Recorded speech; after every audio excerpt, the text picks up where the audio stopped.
8:15 on your Wednesday morning. Check out this adorable video here.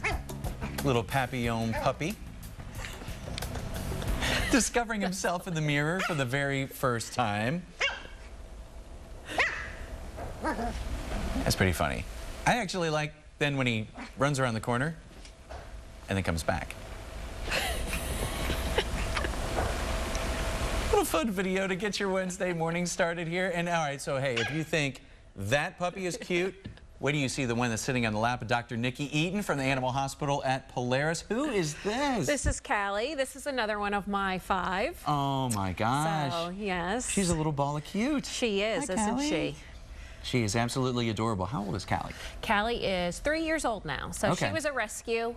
It was somebody at the clinic, unfortunately, had to have neck surgery. Oh. And so I took her home. So that's how I always get my dogs. So, yes. So 5 now. Well, she is awesome. Now, one thing that people might not think about, of course, you know, humans, we grieve at the loss of a pet. But apparently also pets grieve? Like the pets will go through like a mourning period. Now, is this like maybe if they go through a change of ownership or if their owners pass or maybe a fellow pet? Both, all of those above. So do you remember the Navy SEAL that died last year and that picture of that lab right by his coffin? I mean, I think that touched everybody's heart. I mean, even thinking of it right now just, you know, makes my heart flutter. They do, but each animal is an individual just like people. So each animal will grieve differently.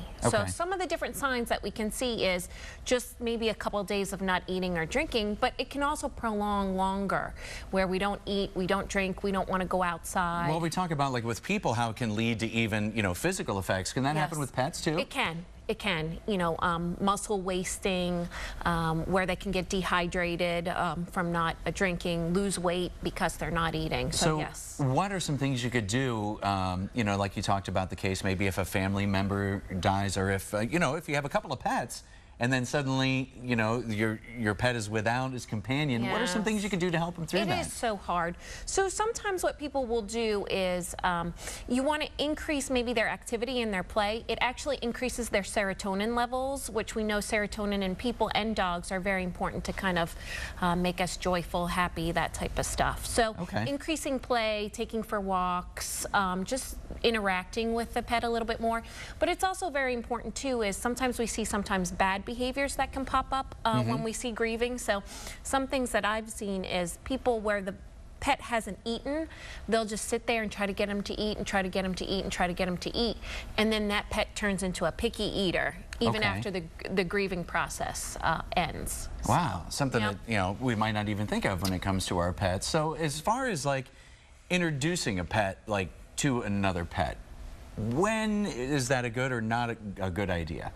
Well, you know, it's all on an individual basis. I mean, think of this. I mean, if I'm a person and I lose somebody special to me, does it necessarily mean that I want somebody special right in my life right away? So we have to think about that with pets too.